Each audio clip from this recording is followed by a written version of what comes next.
Hello everyone, welcome to Divya education. आज यहाँ पे हम लोग बात करेंगे समता के अपवाद, ठीक है। क्योंकि अभी हमारा जो राइट्स चल रहा है वो पहला चल रहा है और उसमें हम क्या बात कर रहे हैं, समानता के अधिकार के बारे में। यानी कि बात करें तो विधि के समक्ष सबको समान अधिकार, और विधि मीन्स क्या होता है, कानून होता है, ठीक है। तो इसके बारे में हम लोग बात कर रहे हैं क्योंकि हमारे अभी तक आपको पता है कि हमारे जो फंडामेंटल राइट्स हैं वो कितने हैं, 6 हैं। पहले 7 थे, तो संपत्ति के अधिकार को क्या कर दिया गया था, हटा दिया गया था। तो अब वर्तमान समय में कितने हैं, को टोटल 6 ही अधिकार हैं, जिनमें से पहले अधिकार की हम बात कर रहे हैं। और इसमें हमने आर्टिकल 14 to 18 बात भी की कि क्या क्या इसमें बातें कही गई हैं, ठीक है। अब हम बात करेंगे कि समानता के जो कि मतलब इसमें है कि विदेशियों को भी समानता दी जाती है और देश के जो नागरिक हैं उनको भी समानता के अधिकार है। अब इसके कुछ अपवाद है, तो इसके बारे में हम देखते हैं कि अपवाद कौन कौन से हैं। और ये पूरा लक्ष्मीकांत जी की बुक से नोट्स बनाया गया है, तैयार किया गया है। आप चाहो तो बुक उठा के साथ साथ मिलाते भी चल सकते हो। हाँ, ऐसा नहीं है कि A to Z बुक ही उतार ली गई है, लेकिन लक्ष्मीकांत जी की बुक से नोट्स बनाई गई है, ठीक है। ये हैंड रिटन नोट्स है, आपको स्लाइड में भी दिख रहा है। इसलिए मैं रिक्वेस्ट करूंगी कि जिनकी भी प्रॉब्लम्स होती हैं कि नोट्स कैसे बनाएं, वो मेरे साथ ही ये नोट्स अपनी तैयार करते चलें, ठीक है। मोर देन सफिशिएंट होगी ये आपके लिए और बहुत ज़्यादा बेनिफिशियल भी होगी। इसलिए आप लोगों को ईमानदारी से अपनी नोट्स प्रिपेयर करते चलें मेरे साथ ही, ठीक है। वो अच्छा होगा आपके लिए, क्योंकि डेली थोड़ा थोड़ा पढ़ रहे हैं और हमारा कंप्लीट भी हो जाएगा। और मैं कोशिश करूँगी कि अब जल्दी से जल्दी इसको मैं कंप्लीट करवा दूँ, ठीक है। इसमें यदि हम बात करते हैं समता के अपवाद के बारे में, तो क्या बात की गई है कि भारत के जो राष्ट्रपति एवं राज्यपालों को निम्न शक्तियां प्राप्त हैं, ठीक है। तो आर्टिकल ये कितने के तहत है, आर्टिकल 361 के तहत। और यहाँ पे हम लोगों ने देखा भी था आर्टिकल 14 में ही कि न्याय की समानता है, ठीक है। सबको न्याय की समानता आर्टिकल 14 में बात की जाती है। लेकिन अपवाद स्वरूप हम क्या बताए थे आपको कि राष्ट्रपति, राज्यपाल, संसद और विधानमंडल के सदस्यों को कुछ विशेष अधिकार दिए गए हैं, ठीक है। तो यहाँ पे जैसे हमको, आपको और भी जो अदर मेंबर हैं, भारत में रहने वाले हैं, उनको सबको क्या है कि न्याय की समानता प्राप्त है। लेकिन कुछ ऐसे विशेष व्यक्ति हैं जैसे कि राष्ट्रपति हो गए, और ये बिल्कुल एग्जैक्ट यही फैक्ट उठा के पूछ लिया जाएगा, इसलिए आपको बिल्कुल रट लेना है, ठीक है। याद नहीं करना, रट लेना इसको। क्या है, राष्ट्रपति है, राज्यपाल है, और उसके बाद हम बात करें संसद और विधानमंडल के सदस्य जो होते हैं उनको क्या दिया गया है, इसके सब तहत विशेष अधिकार दिए गए हैं। तो वहाँ पे यदि क्वेश्चन बनता है कि क्या विधि के समक्ष न्याय की समानता का अधिकार सभी व्यक्तियों को के लिए एक समान है, या कि कुछ व्यक्तियों के लिए अलग है, या अलग है तो किन के लिए अलग है, आपको ऑप्शन में दिए होंगे। वहाँ पे आपको यदि पता होगा तभी आप क्या कर पाएंगे, सही टिक कर पाएंगे, ठीक है। तो इनका नाम आप लिख लीजिएगा। और ये कितने आर्टिकल के तहत है, आर्टिकल 361 के तहत ये बात कही गई थी। और यहाँ पे यानी कि हम बात करें तो न्याय की समानता कितने में है, तो न्याय की समानता हमारा है आर्टिकल 14 में है, ठीक है। अब उसके बाद हम बात करते हैं पहला हमारा क्या है, राष्ट्रपति या राज्यपाल अपने कार्यकाल के मतलब कि अपने कार्यकाल में किए गए किसी कार्य यानी कि यहाँ पे किसी कार्य के लिए किए गए किसी निर्णय के प्रति देश के किसी भी न्यायालय में जवाबदेह नहीं होंगे, ठीक है। और इन लोगों को विशेष अधिकार प्राप्त क्यों है, तो इसके बारे में हम यहाँ पे देख रहे हैं। तो बताया भी गया है कि राष्ट्रपति जो है, तो आपको पता होगा कि पूरे देश का यदि कोई हेड होता है, सेंटर का हेड होता है, वो कौन होते हैं, राष्ट्रपति महोदय होते हैं, ठीक है। जो रोल सेंटर में राष्ट्रपति का होता है वही रोल स्टेट में राज्यपाल का होता है। ये आपको अच्छी तरह से पता होना चाहिए, ठीक है। और जब भी आप इसको पढ़ें, राष्ट्रपति, राज्यपाल, प्रधानमंत्री, मुख्यमंत्री, तो इनको यदि साथ में पढ़ें, क्योंकि बहुत ज़्यादा अंतर नहीं है। इनका जो काम सेंटर पे है वही इनका काम स्टेट पे है, ठीक है। तो इसमें राष्ट्रपति या राज्यपाल अपने कार्यकाल में किए गए किसी कार्य या लिए गए किसी निर्णय के प्रति देश के किसी भी न्यायालय में क्या होंगे, जवाबदेह नहीं होंगे। यदि ये कोई निर्णय लेते हैं या कोई काम करते हैं तो कोई भी न्यायालय इनसे सवाल जवाब नहीं कर सकता है। जबकि आपको पता है कि हम एक लोकतांत्रिक सरकार में रह रहे हैं और जहां जिसकी सरकार होती है वो जनता के प्रति जवाबदेह होता है। ठीक है, तो इसमें बिल्कुल कंफ्यूज नहीं होना है। इसमें मैं क्या बोल रही हूँ, जिसकी सरकार होती है, यानी प्रेजेंट टाइम में किसकी सरकार चल रही है, मोदी जी की सरकार चल रही, यानी भाजपा की सरकार प्रेजेंट टाइम में चल रही। ठीक है, वो जनता के प्रति जवाबदेह है, ना कि राष्ट्रपति महोदय या राज्यपाल महोदय जनता के प्रति जवाबदेह है। ये बात आपको अच्छी तरह से पता होनी चाहिए। ठीक है, तो ये जब भी कोई नियम कानून या कि कोई भी काम करते हैं, कोई निर्णय लेते हैं, तो बिल्कुल ना तो हम आवाज़ उठा सकते हैं कि राष्ट्रपति महोदय ने ऐसा क्यों किया या कैसे किया, या राज्यपाल महोदय ने ऐसा क्यों किया, और ना ही न्यायालय में इनके खिलाफ कोई याचिका दायर कर सकते हैं, ना ही न्यायालय इनके लिए रिस्पॉन्सिबल होगा। ठीक है, तो ये आपको पता चल गया कि क्यों होते हैं। उसके बाद दूसरा, इसमें बात की गई है कि राष्ट्रपति या राज्यपाल के विरुद्ध उसकी पदावधि के दौरान किसी न्यायालय में किसी भी प्रकार की दंडिका यानी कि दंडिक कार्यवाही प्रारंभ या चालू नहीं रखी जाएगी। यानी कि क्या बात की गई कि राष्ट्रपति या राज्यपाल के विरुद्ध उसकी पदावधि के दौरान, यानी कि जब वो पद में हैं, तो किसी भी न्यायालय में, चाहे वो सुप्रीम कोर्ट हो, चाहे हाई कोर्ट हो, चाहे डिस्ट्रिक्ट कोर्ट हो, ठीक है, तो किसी भी न्यायालय में किसी भी प्रकार की दंडिक कार्यवाही प्रारंभ या चालू नहीं रखी जाएगी। उसके बाद आता, और ये जो मैं फैक्ट बता रही हूँ लक्ष्मीकांत जी के बुक से बिल्कुल एग्जैक्ट फैक्ट लिए गए हैं और एज इट इज ऐसे ही हमारे प्री या मेंस में पूछ लिए जाते हैं। ठीक है, तो इसको नॉर्मली मत लेना प्लीज़, अच्छे तरीके से आप लोग पढ़िएगा ताकि हमारे एक भी क्वेश्चन गलत ना हो।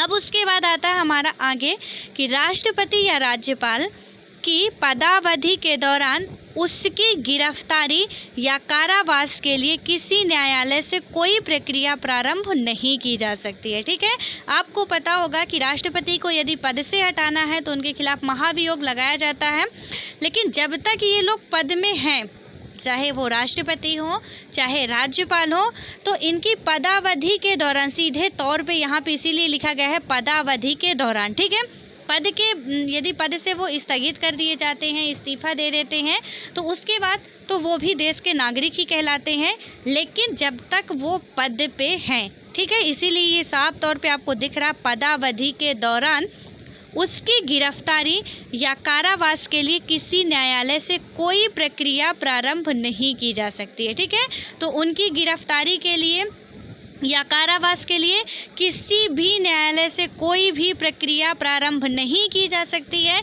जबकि आर्टिकल हमारा 14 कहता है कि न्याय की समानता, यानी सबको न्याय का समान अधिकार है, लेकिन इन विशेष व्यक्तियों के लिए ये जो बातें कही गई हैं अपवाद स्वरूप, इनको हमको ध्यान में रखना है। ठीक है, उसके बाद हम बात करते हैं चौथा, यहाँ पे बात की गई है कि राष्ट्रपति या राज्यपाल पर उनके कार्यालय के दौरान व्यक्तिगत सामर्थ्य से किए गए किसी कार्य के लिए किसी भी न्यायालय में दीवानी का मुकदमा नहीं चलाया जाता है, तो उन्हें इसकी सूचना देने के 2 माह के बाद ही ऐसा किया जा सकता है।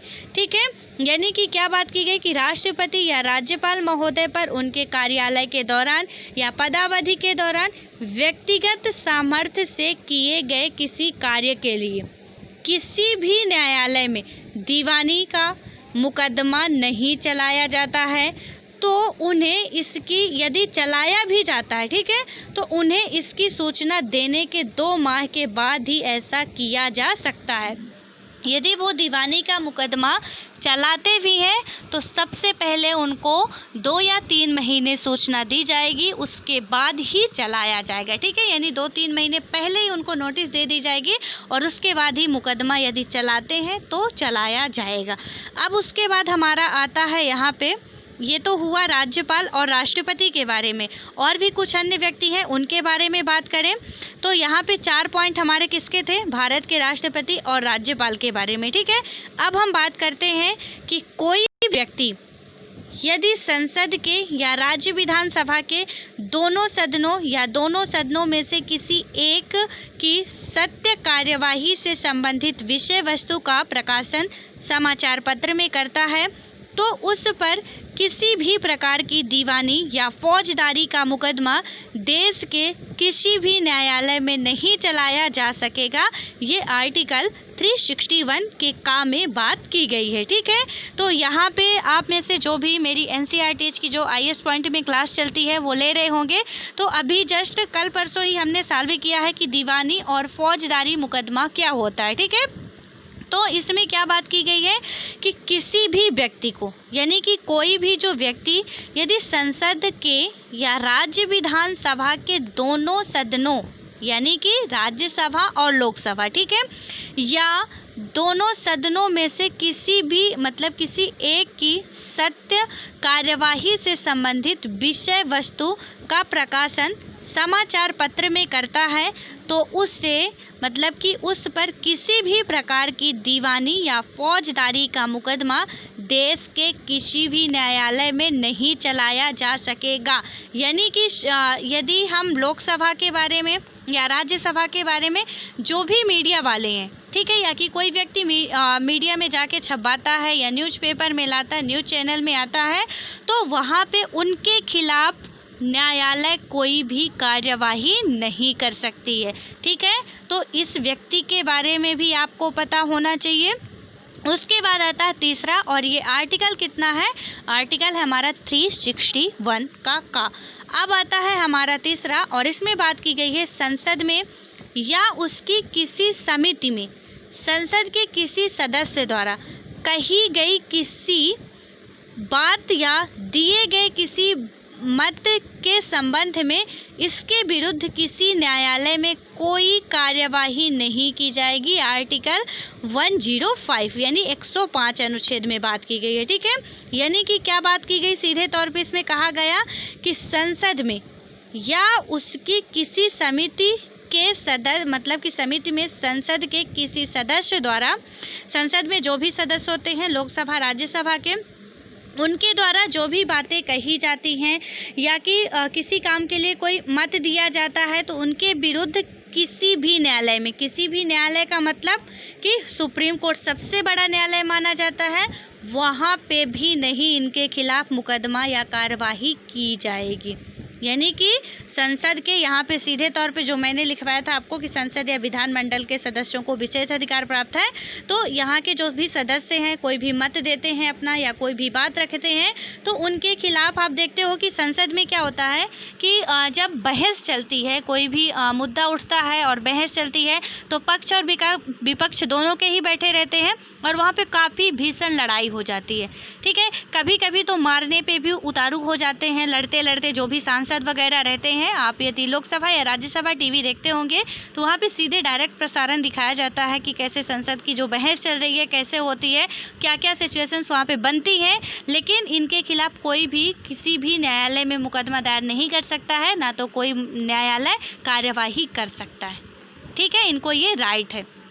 उसके बाद आता है हमारा, और ये आर्टिकल आपको याद रखना है, आर्टिकल है हमारा 105। उसके बाद आता है चौथा, और इसमें बात की जा रही है कि राज्य के विधानमंडल में या उसकी किसी समिति में विधानमंडल के किसी सदस्य द्वारा कही गई किसी बात या दिए गए किसी मत के संबंध में उसके विरुद्ध न्यायालय में कोई भी कार्यवाही नहीं की जाएगी।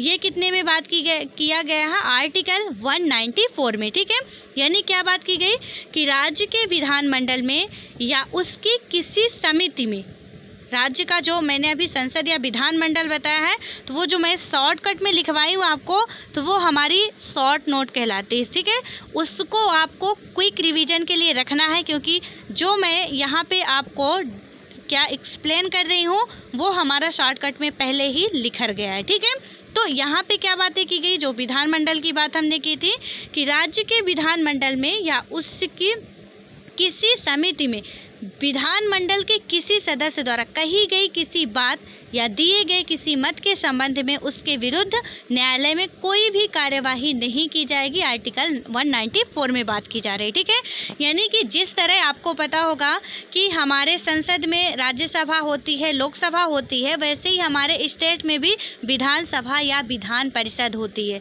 ठीक है। इसीलिए राज्य के विधानमंडल की बात की गई है।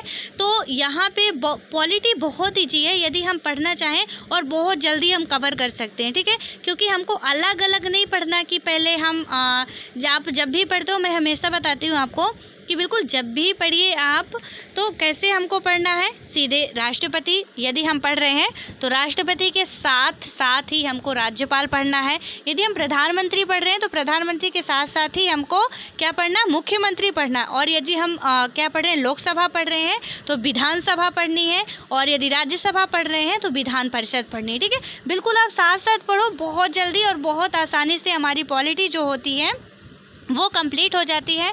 हाँ, ये कुछ जो चैप्टर हैं जैसे फंडामेंटल राइट्स हो गया और डीपीएसपी हो गया, यानी कि राज्य के जो भी नीति निर्देशक तत्व होते हैं और हमारे मौलिक कर्तव्य होते हैं, तो इनके बारे में थोड़ा हमको अलग से पढ़ना पड़ता है। बट बहुत से चैप्टर ऐसे हैं जिनको हम इजीली इकट्ठा करके पढ़ सकते हैं, ठीक है। क्योंकि यदि हमारे सेंटर की कैबिनेट होती है तो आपको पता होना चाहिए कि हमारे स्टेट में भी एक कैबिनेट होती है।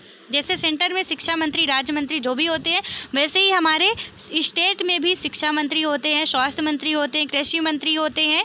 तो हाँ, ये है कि जो स्टेट के ये कैबिनेट होती है वो सिर्फ अपने ही स्टेट के लिए होती है, और जो सेंटर की होती है वो ऑल ओवर इंडिया के लिए होती है, ठीक है। तो उसमें भी अभी हम लोग जस्ट अब पढ़ेंगे ही, धीरे धीरे आ रहे हैं, उसी पे आ रहे हैं, सारी बातें समझेंगे।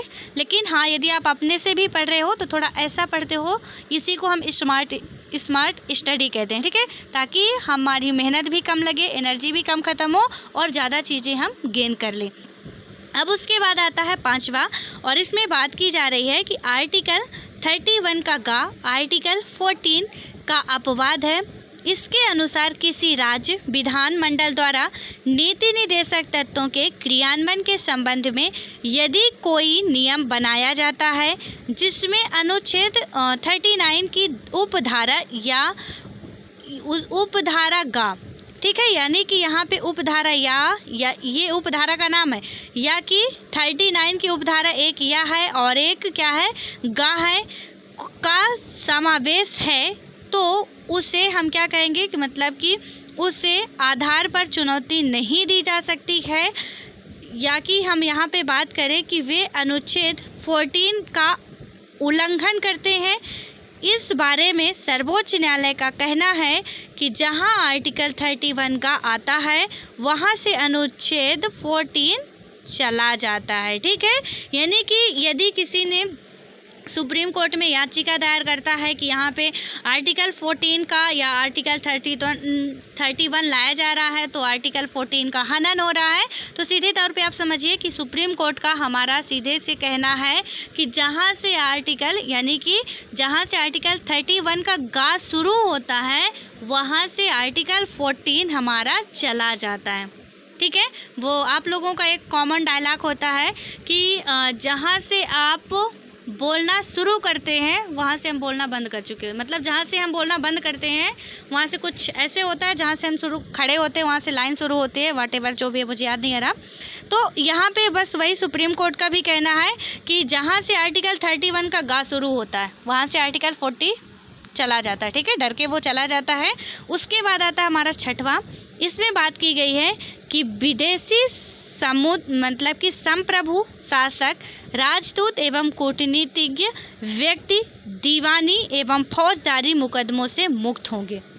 यानी कि कौन कौन, विदेशी संप्रभु शासक, राजदूत एवं कूटनीतिज्ञ व्यक्ति दीवानी एवं फौजदारी मुकदमों से मुक्त होंगे। यहाँ पे दीवानी और फौजदारी मुकदमा मैं अच्छे तरीके से समझाई हूँ। आप में से जो भी नहीं देखे हैं वो IAS पॉइंट में आप लोग जाके देख लीजिएगा, वहाँ पे NCERT का जो क्लास चल रही है। तो क्लास जो हमारा 6 था उसमें हम लोग बात किए हैं, ठीक है। क्लास मतलब की बात करें हम, चैप्टर 6 था और क्लास 8 की NCERT वहाँ पे आई थिंक चल रही, ठीक है। तो उसमें डिटेल से समझे हैं। सो अब अब वहाँ पे आप लोग जाके कवर कर लीजिएगा, क्योंकि यदि मैं इसको बताने लगी तो ज़्यादा टाइम लग जाएगा। इसलिए क्योंकि 2 टाइप के जो होते हैं मुकदमे चलाए जाते हैं किसी भी व्यक्ति के ऊपर, और ये डिपेंड करता है कि किस व्यक्ति के ऊपर किस तरह के मुकदमे चलाए जाएंगे, इसीलिए हमेशा दीवानी एवं फौजदारी के बारे में बात की जाती है। अब उसके बाद हमारा आता है 7वां, और इसमें बात की जा रही है कि संयुक्त राष्ट्र संघ एवं इसकी एजेंसियों को भी कूटनीतिज्ञ मुक्ति यानी कि कूटनीतिक मुक्ति प्राप्त होती है। जो भी हमारी संयुक्त राष्ट्र संघ या इसकी एजेंसियां होती है उनको भी जो कूटनीतिक होता है उसकी मुक्ति प्राप्त होती है। ठीक है, ये आर्टिकल 14 के तहत हम लोग पढ़ रहे थे, जिसमें न्याय की समानता तो है लेकिन कुछ अपवाद हैं समानता की, तो उसके बारे में हम पढ़ रहे थे। अब यहाँ पे हम बात करते हैं तो कुछ आधारों पर विभेद का प्रतिषेध है। ठीक है, और यहाँ पे क्या क्या विभेद का प्रतिषेध है, तो इसमें बात की गई है कि आर्टिकल 15 के अनुसार यहाँ पे राज्य किसी व्यक्ति के प्रति केवल धर्म, मूल, वंश, जाति या लिंग, जन्म स्थान को लेकर विभेद नहीं करेगा। यहाँ पे हो सकता है कि स्लाइड में आपको ना दिख रहा हो जो मैं बोल रही हूँ, आप उसको लिख लीजिएगा। ठीक है, क्योंकि बहुत छोटा छोटा लिखा है यहाँ पे, तो मुझे क्लियर नहीं दिख रहा, आपको क्या दिख रहा होगा, तो इसलिए आप लोग जो मैं बोल रही हूँ उसको लिख लीजिएगा। क्या दिया गया है कि आर्टिकल 15 के अनुसार किसी व्यक्ति के प्रति केवल, जो मैंने धमजल बताया था आपको, यानी कि धर्म, मूल, जाति, यानी कि धर्म हो गया हमारा, मूल हो गया, जाति हो गया और वंश हो गया। ठीक है, यानी कि लिंग हो गया। तो जन्म के या लिंग या जन्म को लेकर विभेद नहीं करेगा। ये आर्टिकल 14 में बात की यानी 15 में बात की गई थी। इनमें से 2 कठोर शब्दों की व्यवस्था है। ठीक है, इसमें पहला है विभेद, दूसरा है केवल। तो यहाँ पे क्या बात की गई है कि इसमें 2 कठोर शब्दों की व्यवस्था है।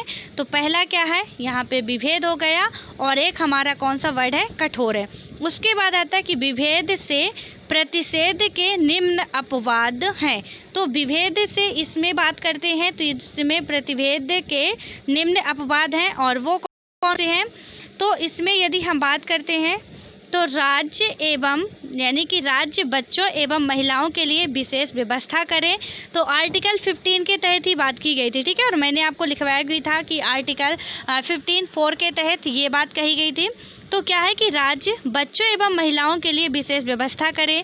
दूसरा हमारा कहता है राज्य सामाजिक और शैक्षणिक रूप से, किसके रूप से, यानी जो सामाजिक रूप से शैक्षणिक पिछड़े हैं और जो शैक्षणिक यानी शिक्षा के क्षेत्र में, और जिनको हम जातिगत आधार पे विभाजित कर देते हैं, उस आधार पे यदि पिछड़े हुए हैं तो उन वर्गों या पिछड़ी जाति जनजाति के लिए विशेष उपबंध करें।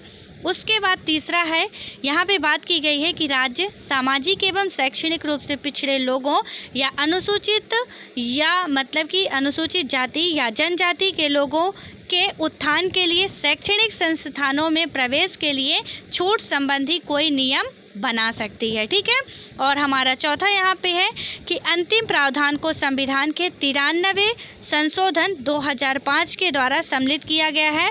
और इसमें बात क्या की गई है कि यानी कि जो ये अंतिम प्रावधान है इसको क्या किया गया, संविधान के 93वें संशोधन अधिनियम। ठीक है, और ये कब किया गया था, 2005 में इसको सम्मिलित किया गया था। और यहाँ पे हम आगे की बात करें तो इसमें बताया गया है कि इसके अनुसार उच्च शैक्षणिक संस्थाओं में ओबीसी के लिए 27 सीटें आरक्षित की गई हैं। यानी कि क्या बात की गई है कि उच्च शैक्षणिक संस्थानों में ओबीसी के लिए कितनी 27 सीटें आरक्षित की गई हैं। ठीक है, तो ये जो संशोधन हुआ था इसमें क्या किया गया था कि जो भी उच्च शैक्षणिक संस्थान है वहाँ पे ओबीसी के लिए 27 सीटें आरक्षित की गई थी। अब हम कल बात करेंगे क्रीमी लेयर के बारे में। ये ओबीसी से ही रिलेटेड है क्रीमी लेयर, और सबको यहाँ पे जो भी ओबीसी कैटेगरी से आते होंगे उनको पता होगा। और यहाँ पे थोड़ा सा मैं क्रीमी लेयर के बारे में यदि बताऊँ तो इसमें सीधे तौर पे है कि जो भी यदि आप किसी गवर्नमेंट सर्वेंट में मतलब कि गवर्नमेंट सर्वेंट है आपके फादर, तो वहाँ पे फिर आपको ये जो 27% का आरक्षण मिल रहा है तो वो नहीं मिलता है। ठीक है, यानी आप क्रीमी लेयर की श्रेणी में आ जाते हो, और इसको हम लोग कल डिटेल से पढ़ेंगे कि क्रीमी लेयर का मतलब क्या होता है। और आई होप कि ये जो एक्सेप्शंस थे या अपवाद थे वो आपको अच्छे तरीके से समझ में आ गए होंगे, क्योंकि यूपीएससी का या स्टेट पीसीएस का कभी भी क्वेश्चन ऐसे नहीं पूछता है कि वहाँ पे आप डेट बताओ या मंत्री का नाम बताओ या मुख्यमंत्री का नाम बताओ, ठीक है। बहुत ही मतलब ट्रेडिशनल क्वेश्चन होते हैं, आपको उस हिसाब से तैयारी करनी चाहिए अपनी। और ये नोट्स जो भी यूपीएससी या स्टेट पीसीएस की तैयारी कर रहे हैं उनके लिए मोर देन सफिशिएंट है, इसलिए आप प्लीज़ भरोसा कर सकते हैं। और यहाँ पे आप अच्छे तरीके से अपनी नोट्स भी प्रिपेयर कर सकते हैं, ठीक है। सो मिलते हैं अब नेक्स्ट वीडियो में, तब तक के लिए bye bye, all the best. और पढ़ते रहिए, अच्छे से मन लगा के पढ़ाई करिए। और जैसे ही कोविड-19 का यदि वैक्सीन बनती है तो आपके लिए वैकेंसियाँ बहुत आएंगी और आप वहाँ पे फॉर्म अप्लाई करेंगे और सक्सेस भी होंगे, ठीक है। So all the best.